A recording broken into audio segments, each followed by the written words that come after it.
There's a thriving community of people of Italian descent, and it's not where you would think.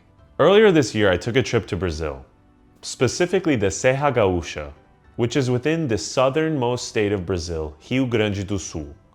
This is an area that has had a large Italian impact and history of immigration to the area, starting in the 1870s.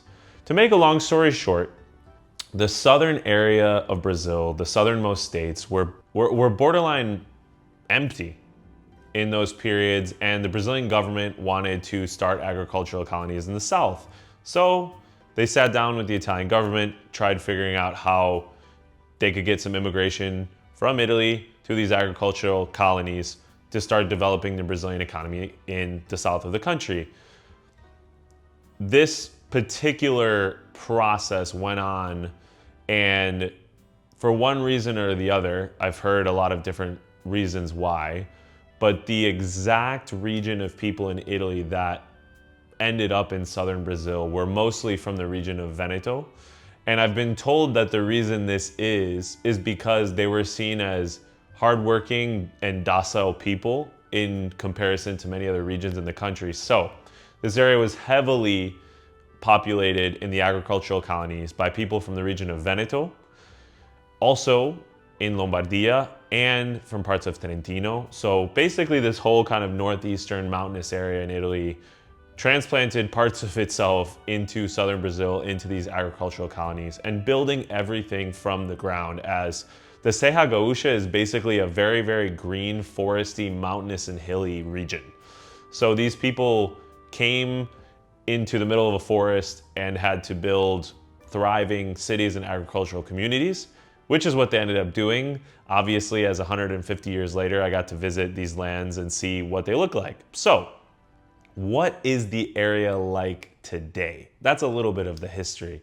But what's the modern look of this place? So, I took a little road trip around the area with some friends, and I got to see a handful of different cities and different areas. So, we stayed in what I believe is the largest city in that micro region, which is called Caxias do Sul, which is also historically a very Italian area. It was heavily settled by Italian immigrants. There also was German colonies in this same micro region, so there is more than just Italian influence here, but the Italian influence is very, very, very clear.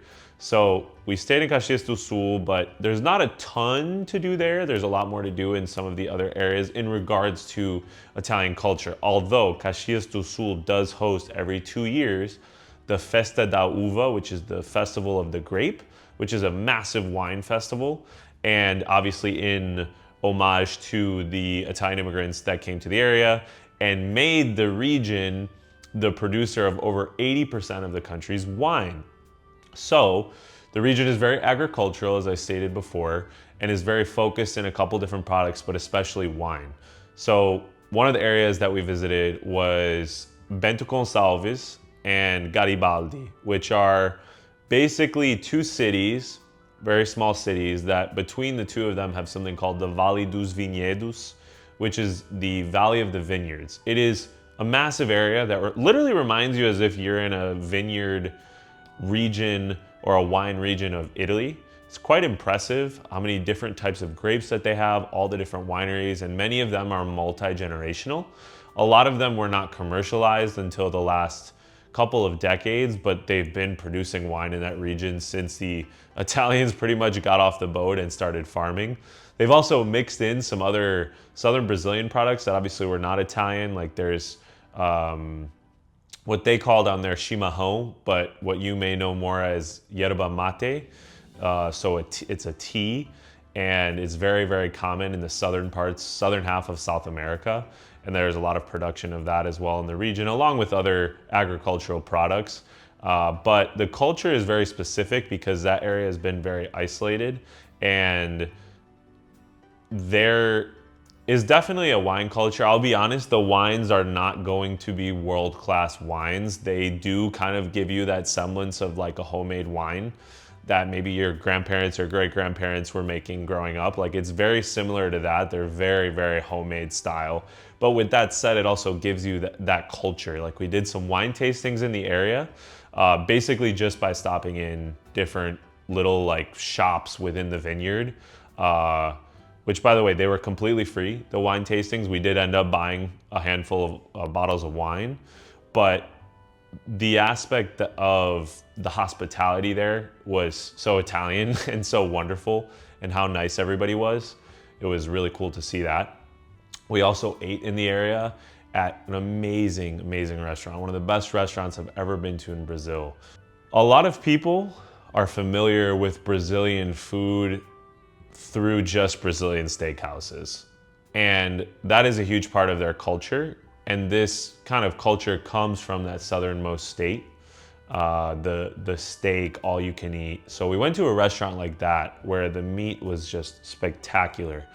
But because of where we were as well, we also got those kind of Italians, like Northern Italian slash Italian Brazilian foods. So fried polenta is very common down there. There was also capelletti, which are very similar to tortellini in broth. That's a very, very traditional dish down there as well. They had fried cheese, which was delicious, and gnocchi with like a couple of different sauces. There was I think there was like a short rib ragu, and there was a 4 cheese sauce. And this was just in this restaurant. I obviously had some local wine as well. So it was a wonderful experience to be able to eat there as well in that particular area. So that's kind of one area. And then another area that we went to was called Farroupilha, which has the Our Lady of Caravaggio church, which is absolutely stunning. Unfortunately, we got there too late to go inside, but the property is really beautiful. And again, it's a story brought over from people from Veneto, a Catholic religious story that was built into a memorial, basically an homage to Our Lady of Caravaggio. And there's actually a pilgrimage there that over 100,000 or a couple 100,000 people take part in every year. So it's really turned into a cultural hub as well, that little area. And then we visited what is considered the most Italian city in Brazil, which is called Antonio Prado. It is really well known for its well-maintained historic, colorful wooden houses that were built by immigrants and children of immigrants in this city. They've been super well maintained. A lot have been turned into businesses. There's a really beautiful museum that kind of tells of the culture of the area and the history. And they're very proud of it. They're very proud of their ancestral roots in Italy. They're very connected to it. There's a lot of plaques and signs that are in Italian, which is kind of the Brazilian version of the Veneto language, the Venetian language. So the immigrants came speaking you could call it's a regional language, but a lot of times they just call it a dialect. And this was obviously mixed with the different regional dialects from that part of Italy, and then mixed with Brazilian Portuguese. But long story short, it is mutually intelligible in between people from Veneto in the modern day and people in this area of South Brazil. However, I did learn that it's not super widely spoken in the younger generations anymore, which is unfortunate. But a lot of those rarer languages or dialects, unfortunately, are dying out in the modern day. So hopefully they can do something to continue that forward and maintain that dialect. But that city was super cute. They had a really beautiful church as well, and a beautiful plaza with a lot of older folks out there like you would see in a piazza in Italy, which was really awesome to see. And then another spot within the region is called Gramado. This is probably the most well-known because it's very touristy. In fact, a little overly touristy for me. But it is a beautiful city. It's very clean. It's very nice. They have a required architectural style, so everything kind of has to be built in the same architectural style. It's really known for its chocolate, a lot of chocolate shops. It's a very popular item or product from the area, and also a lot of its leather goods. But that said, it's not really one of the areas that was heavily impacted by Italian immigration in the region. Like I said, the entire region isn't Italian, just a portion of it. And then there's obviously a bunch of beautiful aspects in nature around there as well. And you really get a view into what these Italians walked into, basically coming off the boat, going inland and seeing just a plethora of mountains and trees and having to build entire cities from the ground up, which they obviously did a wonderful job doing. But they also built it in their style. These cities, given they had to use local materials and local wood and all that kind of stuff, so it's not going to look like what you see in Italy. But when you see those colored houses in Antonio Prado, and you look at some of the mountain towns in Trentino, in Lombardia, and those mountainous regions of Veneto, it makes sense. They have those particular architectural styles, the coloring in the houses. So the architecture aspect, the piazzas, the church that's a little bit raised up from the piazza, it's very cool how you can see those connections when you visited both.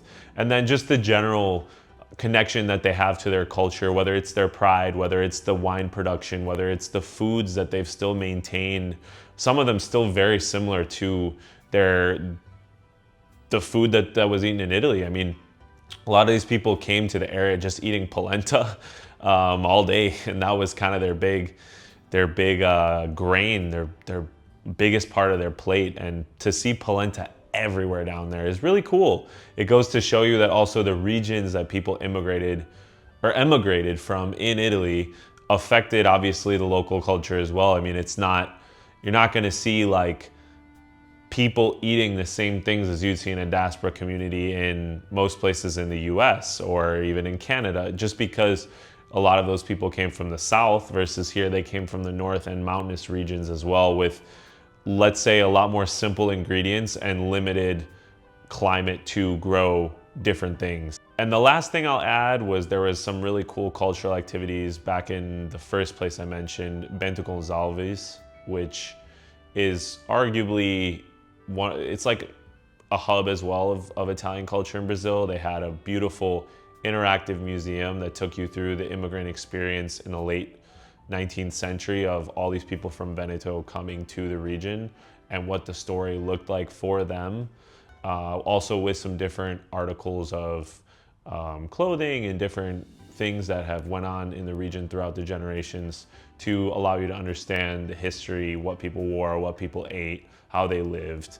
It was a really cool interactive museum to learn more into that topic, and it was really well done, and it was huge. And you had a guide that was taking you through talking in a mix of Portuguese and Italian, so it was a really cool experience.